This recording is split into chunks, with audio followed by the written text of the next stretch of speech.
Hi there, welcome back to Apatros Review. In this episode, The Dead Eyes of London, a remake of the Bela Lugosi classic.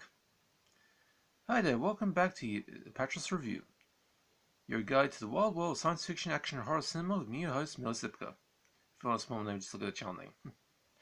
Now, in this episode, we take a look at a certain type of film that was popular in West Germany in the 1960s, and that was basically Edgar Wallace adaptations. Now, this particular film, The Dead Eyes of London, is actually a remake of a Bela Lugosi classic, The Dark Eyes of London, also known as The Human Monster, which I reviewed sometime last year. And this film premiered in West Germany on the 28th of March 1961. In the US, it premiered on the 12th of October 1966. And there's something that I should also point out, there was a pretty notable broadcast of this on TV. On the 17th of November 1968, it was shown opposite on a different channel to the infamous Heidi game.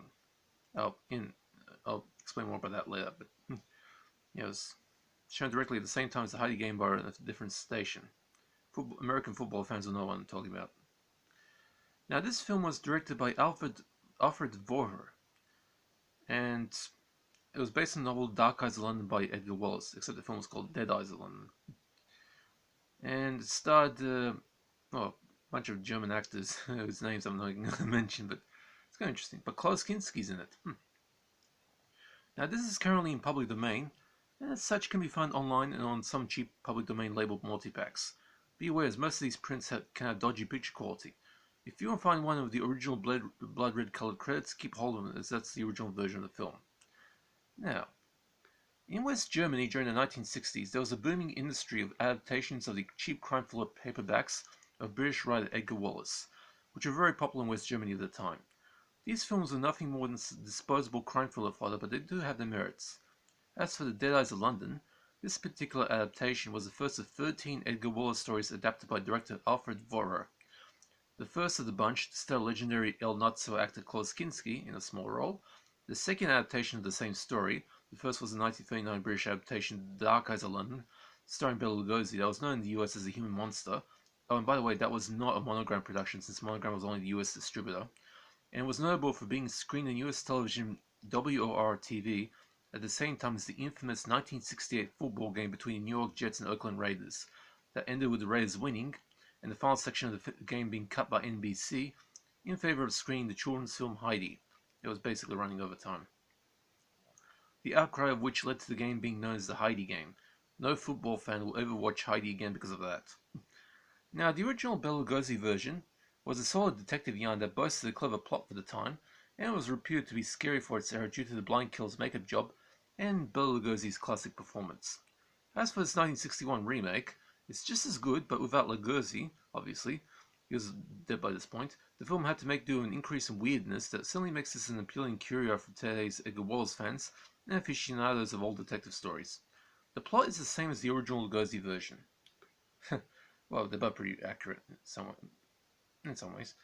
A series of rich businessmen are found dead in the River Thames, all found with a piece of rope around their feet and a piece of paper with a message written in Braille, the blind language. Scotland Yard Inspector Larry Holt is certain these deaths are the result of murder, and after getting female Braille expert Nora Ward to examine the papers, determines that the infamous serial killer Blind Jack is behind the killings. Basically a fat, pudgy guy who's blind. All he needs now is to find Blind Jack's masters.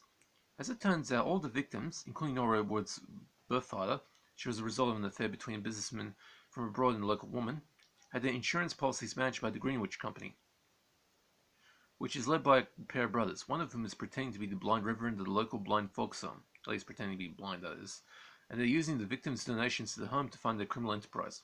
Essentially, it's a form of insurance fraud.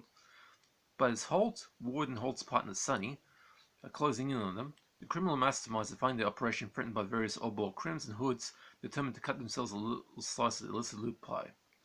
This is a pretty weird film. So weird that even Klaus Kinski, who acts pretty normal in this, isn't the weirdest bloke in the cast. The plethora of weirdness is wide, from fat blind killers, German accent and businessmen claim to be Australian. In fact, the first victim you see on the screen claims to be from Melbourne. As if. A very sly Nazi salute, skull-shaped cigarette dispensers, how fitting, guns hidden in televisions, a police inspector who knits sweaters for the Salvation Army, and a blind priest holding a flamethrower. Not to mention some very gnarly deaths at the time, although no gore. The script is reasonably tight, and the acting done by seasoned professionals who know the business of their game, also their genre. If you're into this sort of thing, as far as Edgar Wallace adaptations go, The Dead Eyes of London is one of the best of its time. And by the way, the film was the first to feature coloured opening credits in blood red. The rest of the film was strictly monochrome, but television transmissions and public domain VHS tapes, and most public domain DVD prints, feature the credits in black and white, which in some cases makes it almost unreadable unless you have the English language credits, which are white. The Dead Eyes of London earns itself a B, 6 out of 10 on my grading ladder. It's a solid piece of Edgar Wallace crime thriller hokum that is equal to the Bela Lugosi original, and both films make one heck of a double bill for Edgar Wallace fans. Like I said, it's pretty gnarly deaths in this one too. Now, gore and nudity? No gore, but despite some pretty gnarly deaths, no nudity. Okay, so Dead Eyes of London gets a B, 6 out of 10. It's solid. Definitely equal to the Bela Lugosi original. In fact, if I had to pick a favorite, I'd have both equal. And for the twist at the end, when the blind reverend turns out to not be blind, it's even better handled in this one than it was in the Bela Lugosi version. Anyway. Okay, so that's it for that review. I do not do requests, but if you want to have a particular film or collection, just hit me up in the comments section, I'll answer. Also, if you have any questions about DVDs in general, or if you have any types of sci-fi, action, or horror film you think I can cover, just hit me up in the comments and I'll answer. And by the way, I do not do possession films. No way. I hate possession films. Crappiest genre of horror there is. Okay. Hope you guys are staying safe. The lockdown's going to end soon. Off of a bit of a catch. And we'll see how things go. Take it easy, relax, and see ya.